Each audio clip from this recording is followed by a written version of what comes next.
ternyata dari pihak Kementerian HAM, Bapak Azedo, Kanwil HAM yang mau turun tangan akhirnya memberikan solusi ke kami, akhirnya mau karena ada obrolan yang di luar tugasnya beliau ya, tugasnya Pak Kanwil ya, karena beliau ini langsung ketemu warga tuh dari hati, bukan secara birokrasi atau gitu yang beliau turun ke sini dengan kondisi tempat yang becek-becekan, tanah merah di sepatu, langsung lihat dan ya langsung dari hati lah mereka bicara. Akhirnya kita terima. Waktu awal pertama saya pikir hanya tugas pemerintah aja ya. Formalitas. Hanya formalitas sebagai pemerintah yang turun ke lapangan, jepret, foto selesai. Saya pikir seperti itu. Ternyata beliau tidak seperti itu.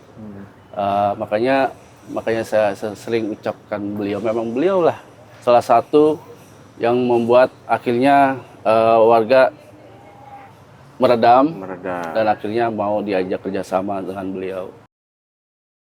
Saya pikir kita sudah dewasa dan kita melihat yang jujur atau yang benar-benar tulus itu siapa kan, yang benar-benar turun ke bawah, yang tulus atau mereka mau cari nama atau apalah itu, kita tahulah siapa yang tulus benar-benar mau membantu kita. Ya ini akhirnya kita sampaikan ke warga dan warga juga mendengar, tidak ada tindakan represif juga tidak ada penolakan dari warga, kita percayakan ke beliau. Akhirnya dari pihak Kementerian HAM mendengarkan semua maunya apa warga. Pertama itu. Yang kedua, kita dijadwalkan untuk Kementerian HAM datang mengunjungi warga Menteng Pulo. Datang bersama, disertakan sama orang Sudin Pertamanan.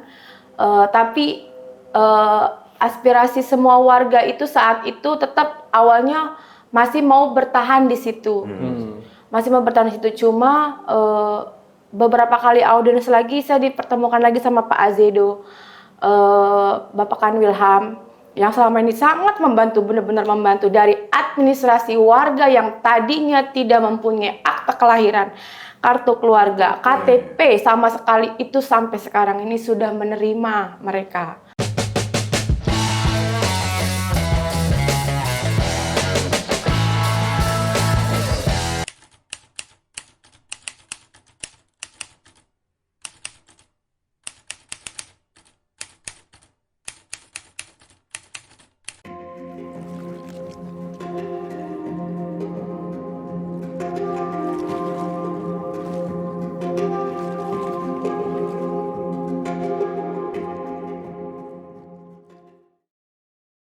Bang Fatan, masih ingat nggak kasus penggusuran warga TPU Menteng Pulo 2? Iya.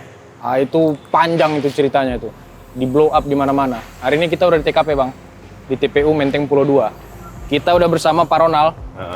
Kita mau tahu nih, ini kelihatan kan bekas-bekas puing-puingnya. Sudah hampir rata dengan tanah. Di sini mungkin warga dulu banyak tinggal ya, Pak Ronald ya? Iya. Ya. Sekitar 105 kakak. Di sini aja apa di sudut lain Ada lagi? dari pojok sini sampai ke ujung sana. Sana ya? Iya. Udah pada rata semua? Sudah rata. Yang rata sekali sana karena sini masih ada puing-puing. Oh, tapi pemukimannya dia di pinggir-pinggir gitu ya, Pak ya? Iya, nggak ada yang ke tengah kan? Pinggiran tembok, nggak ada yang di tengah. Dia di sepanjang tembok ini ya? Iya. Sana, sampai sana. Sama di unit Kristen sebenarnya sebelah sana ada beberapa rumah di sana. Tapi di sinilah paling banyaknya di sini. Iya, di sini paling banyaknya. Dempet-dempet dong? Iya. Coba bisa digambarkan nggak Pak kemarin perumahan? Jadi posisinya ini kan tembok pembatas dari tanah TPU dan tanah PT. Ya. Jadi di belakang tembok ini kita bangun rumah dari ujung pojok sana ke pojok sana. Terus hanya papan triplek kayu-kayu kayak gitu sih. Rumah-rumah apa ya? Seperti rumah bedeng ya? Kayak rumah bedeng itu. Dari ujung dempet-dempet jadi dia. Ada yang sampai sini kan berhadapan-hadapan. Ya, kalau bisa dibilang sangat kumuh lah. Kumuh banget, nggak layak buat kita sebetulnya. Tapi listrik dan lain-lain masuk, Pak ya? Listrik ya, kita narik kabel dari sana. Ada 3 titik 1, 2, dan 3 di pojok sana. MCK gimana Pak? Kita bisa ke sana nggak Pak? Kita ngeliat titik-titiknya Bapak tunjukin. Boleh, boleh. Yuk. MCK. Kalau MCK, Dibikin kalau warga sini emang taktis MCK ke berarti sana. Iya. Dia jadi kalau warga sini yang nggak bangun di sini kayak nggak. Kalau sebelah pojok sana ada yang bikin WC sendiri. dagangan warga yang kemarin udah dirusun, Iya. tapi masih bisa dagang. Iya, jadi ini warung musiman setahun sekali sih sebetulnya. Tapi dulu mereka tinggal di sini sambil buka warung. Nah, ini warung-warung musiman yang minta izin kita sama pihak TPU untuk cari nafkah. Memang sehari-hari kan beliau memang dari awalnya buka warung. Jadi ya kalau di rusun kan sudah belum dibuka UMKM-nya. Jadi untuk sementara doang. Iya. Bisa digambarkan kemarin Pak, di mana MCK, rumah MCK-nya, terus Kalau warga sini ya, kalau warga sini lebih banyak ke MCK sebelah sana ya. Sekitar kurang lebih 50 meter lah dari sini ke sana. malam Terus kalau kebelah pipis harus ke sana juga. itu kalau kebelat pipis kalau tengah malam itu lebih jauh lagi. Jaraknya sekitar 100 sampai 150 meter lah. Ada seberang kali mereka ke sana. Tapi kalau warga yang sebelah sana itu ada WC yang dibangun sama warga sih. Terus Gotong kayaknya royong. Datarannya menurun nih, Pak. Kalau hujan ini biasanya banjir nggak sih? Banjir. Sempat sampai berapa tahun yang lalu itu sempat hampir semua rata dari ujung ke ujung itu masuk air semua. Udah kacau balau lah, mati Tahunan lah lampu ya. juga. Tahunan lah ya bisa kena itu kan musim hujan. Kalau hari-hari ya becek hanya biasa. Cuman kayak yang pernah berapa tahu ya seperti tahunan itu pernah sampai masuk ke rumah dan tahu sendiri lah airnya kotor sekali kan, tanah merah. Tanah merah. Ada hewan apa nggak sih kayak ular, Nah, tikus? kita ke sana dulu Bang, kita rasain, kita pijak dulu sambil kita lihat jaraknya ke kuburan Bang. Sini. Di mana? Sini. Ayo. Kalau binatang-binatang kayak ular, ya ada lah ular.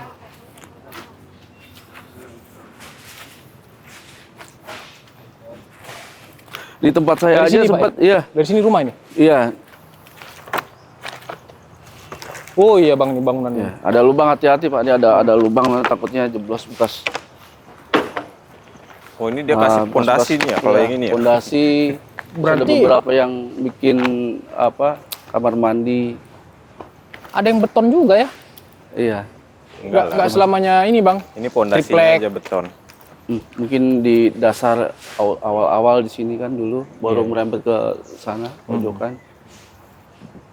Nah, aku ngebayangin tinggal Bang di sini. Depannya kuburan. Iya. Malam ada cahaya di sini. Cahaya lampu warga. Lampu warga. Nah, lampu warga aja kalau sebelah sini ya. Kalau di sebelah sana ada sih penerangan lah di lampu TPU. Dari dinas TPU Sudin. Kalau lagi santai habis kerja, ngasonya di sini lah ya.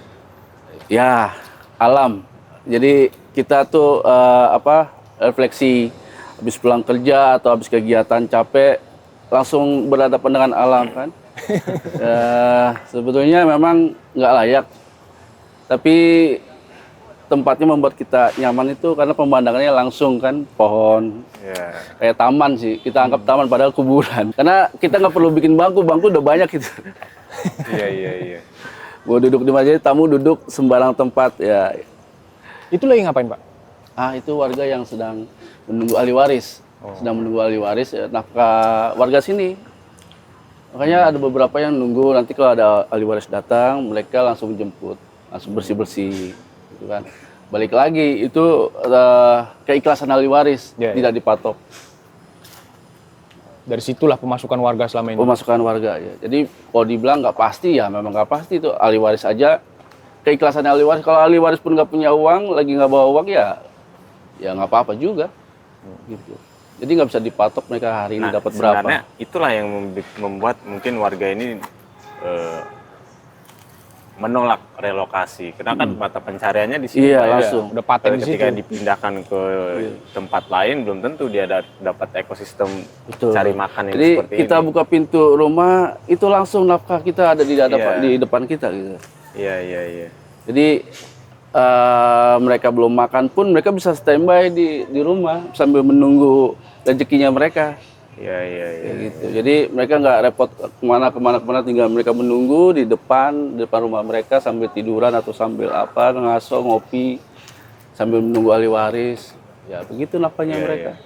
Iya, dan akhirnya ya tadi kondisi mau banjir, mau ada Iya. ular, mau tikus tidak nyaman, tapi kena ada Ya. uang lah di sini. Mata Tadinya pencairan, ya. keterpaksaan, akhirnya kita Berdamai dengan itu, Iya, kan? kita berdamai dengan alam, dengan situasi, akhirnya nyaman. Iya. Bisa dibilang dari keterpaksaan akhirnya nyaman lah di sini. Ya, akhirnya membuat warga itu jadi berat untuk mengambil keputusan ke rusun, pertama jaraknya jauh, terus takutnya berbayar kan, biasa di sini mereka nggak bayar. Ternyata dari pihak Kementerian HAM, Bapak Azedo, Kanwil HAM yang mau turun tangan akhirnya memberikan solusi ke kami, akhirnya membuat kami akhirnya mau karena ada obrolan yang di luar tugasnya beliau ya, tugasnya Pak Kanwil ya, karena beliau ini langsung ketemu warga tuh dari hati, bukan secara birokrasi atau apa gitu kan. Beliau turun ke sini dengan kondisi tempat yang becek-becekan, tanah merah di ngelihat sepatu, langsung lihat dan ya langsung dari hati lah mereka bicara. Akhirnya kita terima dan solusinya walaupun di awal ada ya wajar lah agak keras atau ada penolakan. Cuma pelan-pelan beliau menyampaikan pelan-pelan dan akhirnya kita paham. Kita dulu paham dan kita menyampaikan pelan-pelan juga ke warga, akhirnya warga mau. Di mana sering terjadi pertemuan, Pak? Dari rumah ke rumah atau ada? Awal pertama kita ada aula, kita buat dari warga, dari lahan yang kosong kita buat aula. Udah rubuh juga sekarang? Sudah rubuh, sudah rata di sebelah sana. Nah kita ajak ngobrol di situ warga sama dari pihak Kanwil HAM. Dan lalu beliau juga sambangi warga, rumah-rumah warga, ketemu sama warga langsung. Didatangin juga? Iya, door to door. Beliau juga lihat kondisi perumahannya juga. Gitu. Dan akhirnya beliau meluangkan waktu, mungkin banyak waktu lah terjun ke lapangan. Mungkin harusnya beliau libur, tapi tidak libur. Mungkin mereka melihat ke sini gitu. Dan akhirnya ya puji Tuhan, alhamdulillah kita ada di rusun lah. Pak Ronald salah satu yang motor untuk penolakan waktu itu ya? Iya. Kesan pertama ketika Kementerian HAM lewat Kanwil DKI datang itu, apa yang ada di pikiran Bapak? Waktu awal pertama saya pikir hanya tugas pemerintah aja ya. Formalitas? Formalitas. Hanya formalitas sebagai pemerintah yang turun ke lapangan. Jepret, foto selesai. Saya pikir seperti itu. Ternyata beliau tidak seperti itu. Makanya saya sering ucapkan memang beliau lah salah satu yang membuat akhirnya warga meredam dan akhirnya mau diajak kerjasama dengan beliau. Karena mula-mula kayaknya datangnya negara lah kita bilang, elemen apa itu datang kayak karena yang sudah-sudah ya birokrasi gitu ya, karena yang sudah-sudah ya banyak janji pemerintah, akhirnya kita nggak percaya lah. Maklum lah kan banyak warga juga yang nggak percaya dengan omong-omong seperti itu. Akhirnya warga trauma. Ya tunjukin. Kalau bahasa kita di lapangan Pak Ronald nih, liputan ansor, angin sorga. Surga ya. Kita kesana kali Bang, kita lihat dulu Bang. Pada ngapain itu Bang, warga tuh?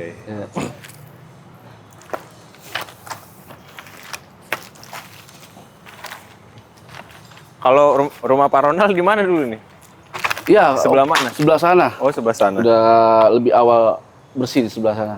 Ini baru karena kan kondisinya ini nggak bisa ya mobil truk besar itu alat berat nggak bisa masuk karena kondisinya kejebak sama tembok warga perumahan sana sama makam sebelah sana. Sulit di situ sih. mulai dari awal itu ada nggak sih tindakan represif ke warga itu Pak dari aparat lah kita bilang? Satpol PP kah apa Iya, kah? PPK, polisi, tentara dan lain-lain. Pernah sih awal-awal ya. Jadi dari pihak boleh ya izin Boleh untuk dong, menyampaikan karena kan ini proses sudah selesai ya. Iya. Ya, jadi dari pihak Babinsa dan pihak security dari TPU mendatangi warga. Cuma kan warga kita ini kan memang awam ya. Jadi kalau lihat tentara atau ABRI bahasanya mereka itu udah segan takut. Iya, iya. Nah, jadi Apa yang disampaikan aparat? kebetulan saya tidak hadir waktu kedatangan Pertama itu Babinsa itu pertama itu karena saya kan posisi sebelah sana. Tapi cerita warga? Cerita warga itu sempat ini cerita warga ya. Sempat katanya digedor, ketok-ketok gitu kan dengan ketukan bukan ketukan tamu. Ketukannya beda gitu kan. Pesannya? Atau nadanya juga beda. Katanya pesannya salah satu warga juga bilang katanya sudah lama nggak ngontrak di sini, harusnya udah bisa keluar dari sini gitu kan. Ya. Disuruh pergilah dari sini gitu. Suruh bongkar rumahnya. Cuman kalau ke tempat saya itu tidak ada perkataan apa-apa sih, cuma ngasih surat kayak gitu. Iya, iya. Jadi Berarti itu yang paling berkesan, yang pertama itu ya? yang pesan Agak- pertama agak sama warga. repetitif ya? Iya. Jadi ada nada tinggi, mungkin kata-katanya apa juga saya nggak mendengar secara langsung kan. Cuman memang ada kedatangan Babinsa sama security ya saya tahu benar. Cuman kalau untuk perkataan atau tindakan apa yang mereka lakukan saya nggak terlalu. Karena kan ini dari mulut ke mulut warga. Tapi setelah itu ada lagi nggak Pak? Nggak ada. Apa setelahnya udah mulai pendekatannya persuasif? Persuasif itu ya pas kedatangan Pak Michael Azedo sih. Dialog. Baru mulai ada dialog yang awal-awal makanya sempat kita ke balai kota. Kita ajak teman-teman atau elemen kayak LBH, mahasiswa dari LMND, Bang Betran Sulani. Itu awal kita dan kita percayakan waktu itu ke Betran Sulani untuk advokasi kita. Kemana. Akhirnya bulan ketemu apa, Pak? kemudian. Bulan April tahun lalu. Bulan April. Sebetulnya perjuangannya itu udah dari 2 tahun lah, 2 tahun. Cuma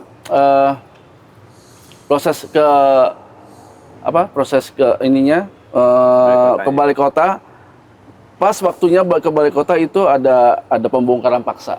Di waktu karena kita sudah dikasih surat. Oh, di situ udah mulai ada gerakan bongkar paksa. Iya, ada gerakan bongkar paksa, sudah bersurat ke warga juga suruh meninggalkan di tanggal pas saya di balai kota waktu itu diterima dengan Pak Pramono. Oh, diterima Mas. Berbarengan sama Kampung Bayam.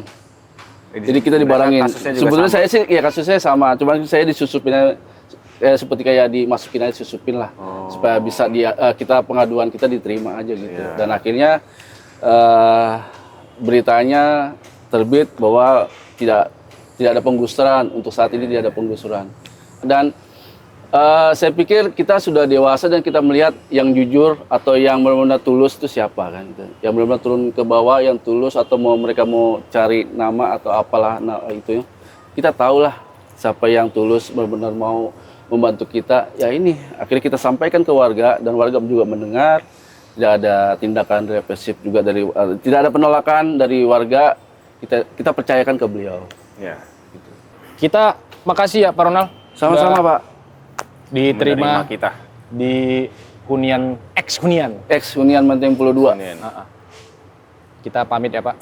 Kita mau menuju ke rusun. Ya, rusun. Untuk berbincang lagi sama warga. Gimana sih suasana di sana, Bang?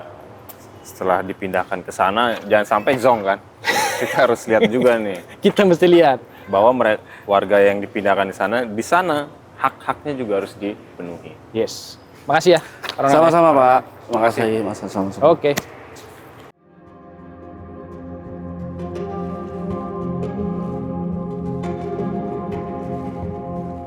Kita sekarang Bang, lagi ada di Rusunawa Jagakarsa. Ini tempat relokasi warga yang kemarin menolak penggusuran di TPU Menteng Pulau 2. Dengan proses yang panjang, akhirnya happy ending. Ya, jadi bagus. Semua ya. pada pindah ke sini. kelihatan dari ininya. Hunian layak lah. Kemudian layak, ekosistemnya juga, taman bermain anak, ada musola, keren-keren. Ini tower A, B. Nah, mereka yang 105 kakak itu berada di tower B ini. Tower B. Antara lantai 4 sampai 9. Cakep juga ada taman bermainnya. Iya, taman bermainnya proper lah. Kayak bukan taman bermain buatan abal-abal ya. Hah? Menarik sih kalau dibandingkan di warga kemarin tinggal di TPU itu kan tempatnya sempit, becek. Hak dan dasar kuburan, itu kan hunian yang layak. Iya, iya. Tempat tinggal yang layak.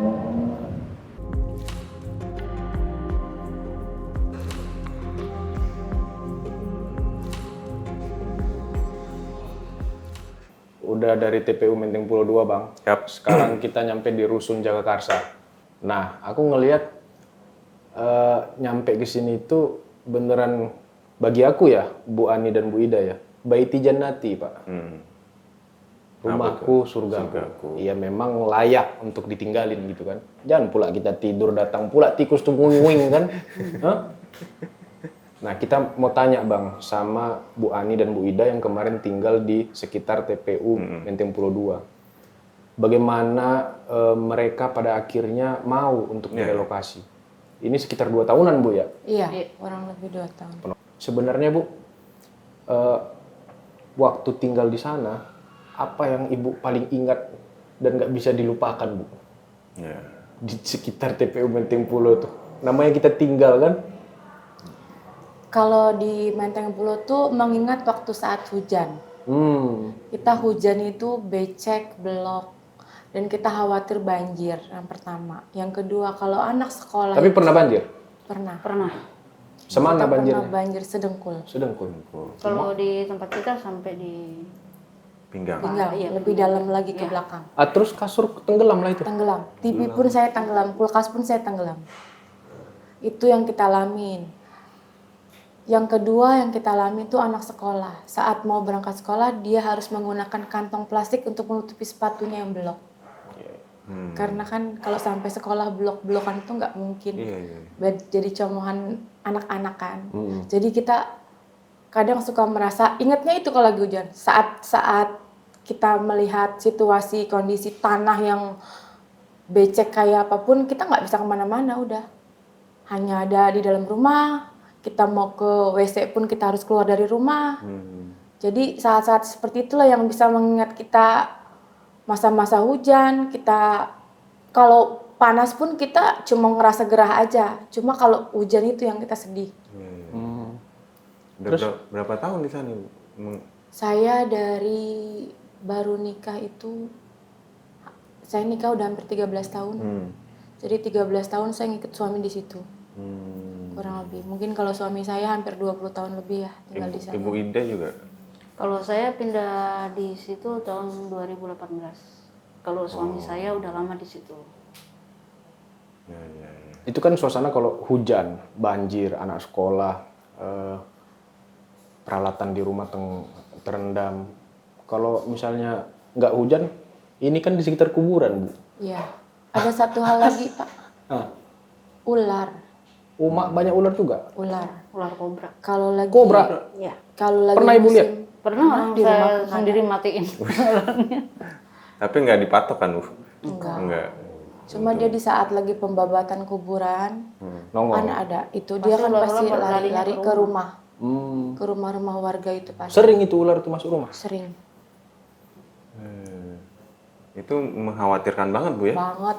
Apalagi kalau ada anak-anak ya? Cuma hebatnya anak-anak itu dia mengerti kondisi adanya ular, dia langsung teriak. Ular. Jadi orang tua maju. Siapapun yang ada di situ gercep. Ya entah mereka caranya mau dimasukin ke botol, entah caranya mereka mau ditangkap dengan masuk karung kayak gitu. Ya kalau sadar. Iya. Kalau lagi lari gelap atau apa? Lagi spontan pun ada yang langsung pukul dia sampai langsung mati, ularnya ada yang kayak gitu. Kalau malam banyak suara-suara gaib nggak, Bu? Itu mah udah di luar kita ya. Tapi rasa pernah ada? takut pernah.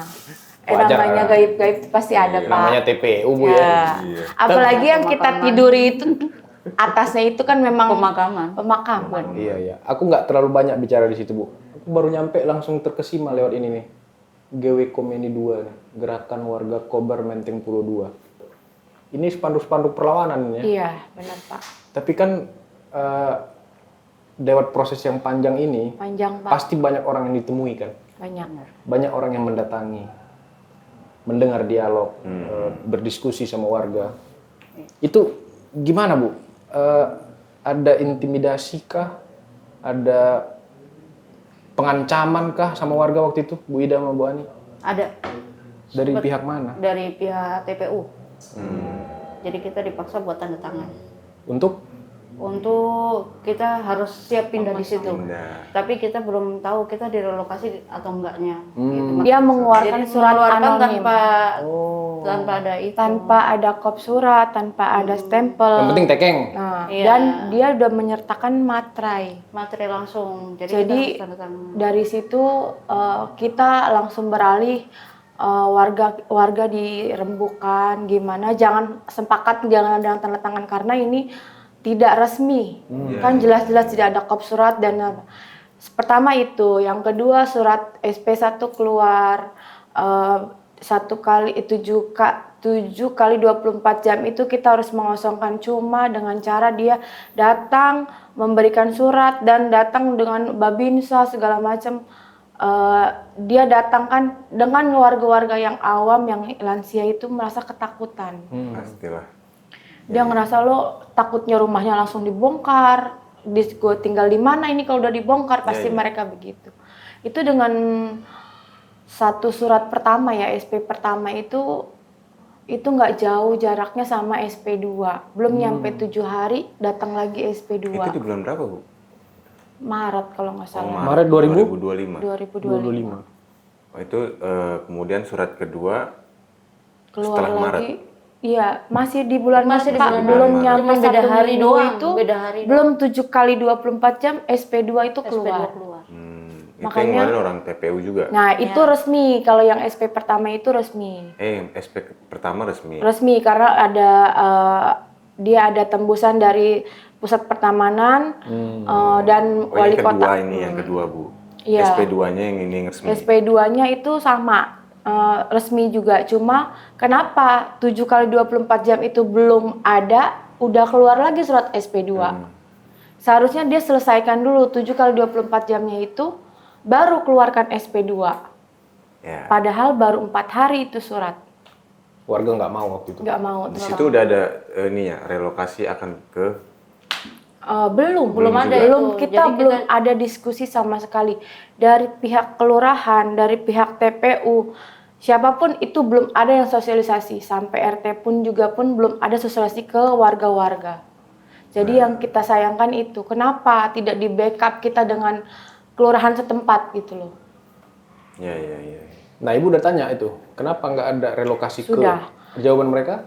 Di saat itu kenapa tidak ada satupun yang datang ke lokasi untuk sosialisasi bersama warga. RT pun tidak, kelurahan tidak, dari camat atau TPU pun tidak gitu loh. Jadi kemarin sempat pas audiens kita agak berdebat karena memang itu yang kita rasakan, tekanan dari TPU karena dia menurunkan babinsa, security, semua. Jadi yang kita takutkan ya warga itu tertekan, udah stres duluan ngelihat mereka berseragam TNI seperti itu. Jadi lurah itu tadinya tidak mau mendengarkan kita, pas kita audiens mungkin secara langsung tersentuh sedikit hatinya untuk mau terjun ke TPU langsung ngelihat posisinya kayak gimana. Gitu. Nah ini kan jadi sorotan nasional nih. Ya benar Pak. Kalau Jakarta ini kita bilang itu news value-nya tinggi, Bu Ida sama Bu Ani. Bentrokan, tawuran dan lain-lain itu selalu disorot. Nah aku mau tahu sebenarnya siapa pihak yang pertama kali mau menjembatani, mendengar keluh kesah. Kan yang paling penting dari negara ini kan mendengar sebenarnya. Ya, apa sih yang dirasain rakyat ini? itu adalah Kementerian HAM yang menjembatani kita. Saat saya mengirim surat ke kantor Kanwilham Jakarta, saya pertemukan audiens pertama di kantor Kementerian HAM Jakarta yang di MT Haryono.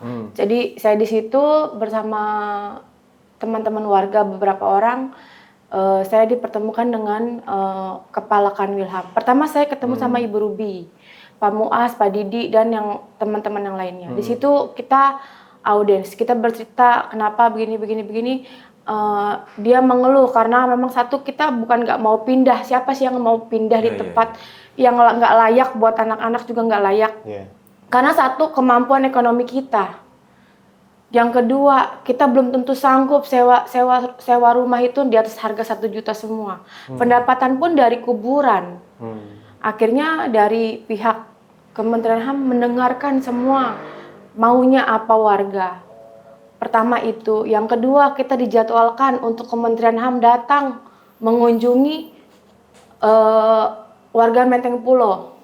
Datang bersama disertakan sama orang Sudin Pertamanan, tapi aspirasi semua warga itu saat itu tetap awalnya masih mau bertahan di situ, Cuma beberapa kali audiens lagi saya dipertemukan lagi sama Pak Azedo, Bapak Kanwilham, yang selama ini sangat membantu, benar-benar membantu dari administrasi warga yang tadinya tidak mempunyai akta kelahiran, kartu keluarga, KTP sama sekali, itu sampai sekarang ini sudah menerima mereka.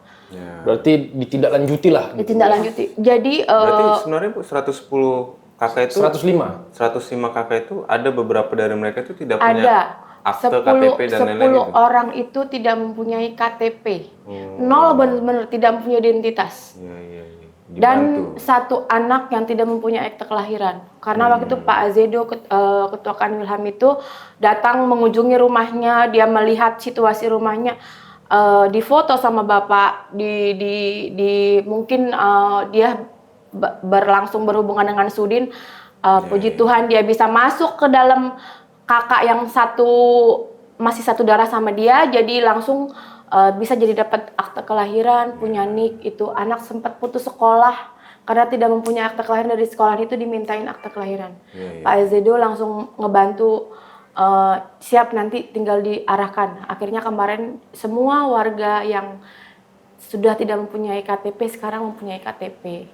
Jadi apa yang kita minta di saat waktu audiens, seperti rumah yang layak, seperti sekarang udah ada di Rusun Jagakarsa ini, Dinas Sosial Kemensos sudah datang untuk mendata kita, itu berkat dari Kementerian HAM yang membantu kita untuk semuanya kita pilihan yang sebenarnya pilihan hidup yang lebih baik.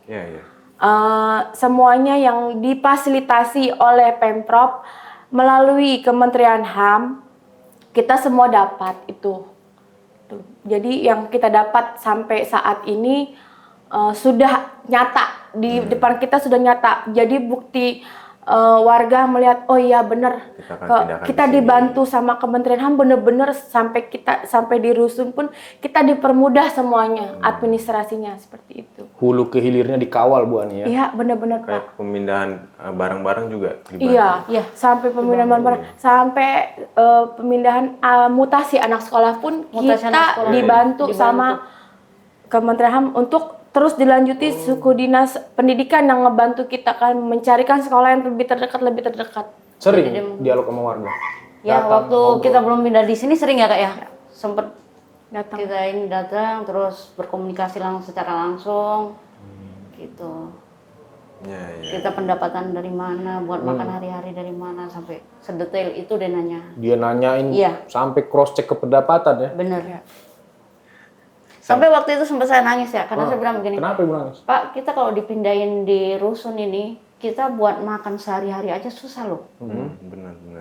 Kita kan pendapatan cuma dari pemakaman. Kita nyapu di pemakaman ya, kalau ahli waris baik gitu, kita dikasih duit, kita di ini ya. Tapi kalau kita pindah, kalau kita pindah jauh, bagaimana nanti nasib kita selanjutnya? Sedangkan kita ini kan punya anak-anak Iya, iya. yang butuh pendidikan, butuh makan. Biaya. Tapi alhamdulillah bantuan dari Kanwilham sampai kita tinggal di rusun seperti ini, tempat yang layak, nggak becek-becekan lagi. Iya. Itu sangat terima kasih banget.